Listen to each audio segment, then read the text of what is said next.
আরে কাকা আমার বাঁচান, কাকা আমার বাঁচান, আমি একদম শেষ হয়ে গেছি কাকা, একদম শেষ হয়ে গেছি। কি রে বাঁচতে তোর আবার নতুন করে কি হলে রে? কাকা আমার প্রেম ভাঙে গেছে গো কাকা, আমার প্রেম ভাঙে গেছে। আরে জরিনার সাথে আমার প্রেম ছিলে, আমার বিয়ে ঠিক আসছিলে।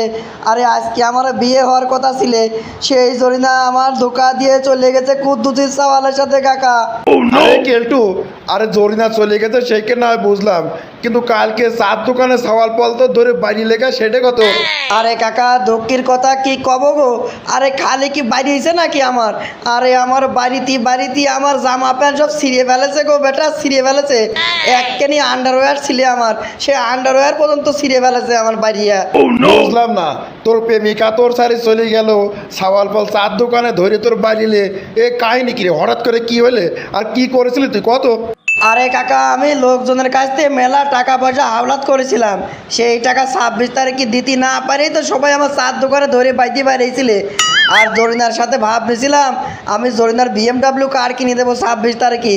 এইসব বুজুম বাজুম মারিয়ে ওর সাথে প্রেমকে টিকা রাখেছিলাম। আমি যে 26 তারিখের পরে ওর গাড়ি বাড়ি কিছু কিনে দিতে পারি নাই, সেই জন্যই আমার ধোকা দিয়ে আর একজনের সাথে চলে গেছে। আরে বুঝলাম না, তুই কাম কাজ করিস নিয়ে টাকা পয়সা লোকজনের কাছে কিসের জন্য আওলাদ করলি? তুই যে টাকা পয়সা আওলাদ করেছিস, টাকা পয়সা লোকজনে ফেরত দিবি না কেম্মা? তুই তো কাম কাজই করিস নে, সেই জন্য তো তোর এই কাম করেছে। এই তুই কিসির বলে টাকা পয়সা আওলাদ করলি কত?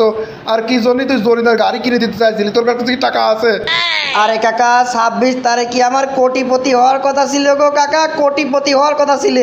আরে তুমি দেখতে না, আমি যখনই রাস্তা দিয়ে হাঁটিয়ে যেতাম আমার হাতের মোবাইলের পর আমি খালি থাবড়াতাম। আরে মোবাইলের পর থাবড়াতাম নাকি, আরে আমি হামাস্টার খেলতাম কাকা, হামাস্টার। আরে মোবাইলের পর থাবড়ালে পরে আমার হামাস্টারে কয়েন জমা হইতে, এই কয়েন বলে মেলা টাকা দাম। আমি তো লাখপতি কোটিপতি হওয়ার স্বপ্ন দেখেছিলাম, সেই জন্য তো মোবাইলের পর থাবড়া খালি কয়েন ইনকাম করতাম। আরে কেলটু ঠিকই তো আছে রে। আরে মোবাইলে থাবড়ালে যদি কয়েন পাওয়া যায়, আরে তুই মোবাইলে যে থাবড়াইছিস, আরে যখনই দেখা হইতে খালি দেখতাম মোবাইলের পর গুঁতেছিস। আরে সারা রাত দিন সমানে বলে গুঁতেতি। তোর তো কোটিপতি হওয়ারই কথা ছিল। তা কি টাকা পয়সা কত তুলেছিস কেমন কি? আমার করে টাকা দিস রে। আরে কাকা তুমি আর কাটা গায়ে নুনিসিটা দিয়ে না গো, আমার কাটা গায়ে নুনিসিটা দিয়ে না।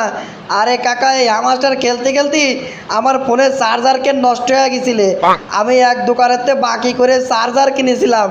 আরে আমার জেনে লাখপতি হওয়ার কথা, কোটিপতি হওয়ার কথা, সেনে হামাস্টারের আমার 26 তারিখে এমন টাকা দিয়েছে, আমি সেই টাকা দিয়ে আমার মোবাইলের চার্জারের দামে শোধ দিতে পারি নাই কাকা। তাহলে বুঝতে পারছো কিরম টাকা পাইছি আমি। কোষ কিরে কেলটু, তার মানে হামাস্টার তোরে এইরকম ঠকাইছে? কাম সারেছে রে কেলটু, কাম সারেছে। তোর বিপদের কথা শুনি এখন তো দেখতেছি আমি নিজেই বিপদে পড়ে গেছি রে। কও কি কাকা, তুমি আবার কি বিপদে পড়লে? তুমি কি করেছো? বুঝলাম না কাকা, তুমি কি করেছো কও তো। আর কোষ রে কেলটু, আরে আমার সওয়াল সেদিন করলে, আরে মোবাইলে কি বলে খেললি বলে কয়েন পাওয়া যাচ্ছে, সেই কয়েনের বলে গাদি টাকা দাম।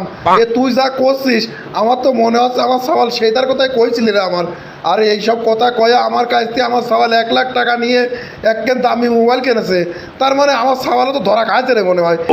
থাকে কি রে, আমার সওয়ালের কাছে মোবাইলকে নিয়ে আসি আগে বেচে দেওয়ার ব্যবস্থা করি। এখনও মোবাইলকে নতুনই আছে, নতুন থাকতে থাকতে মোবাইল কেন দাম পাওয়া যাবে না, ভালো করে টাকাটাও ফেরত পাওয়া যাবে না।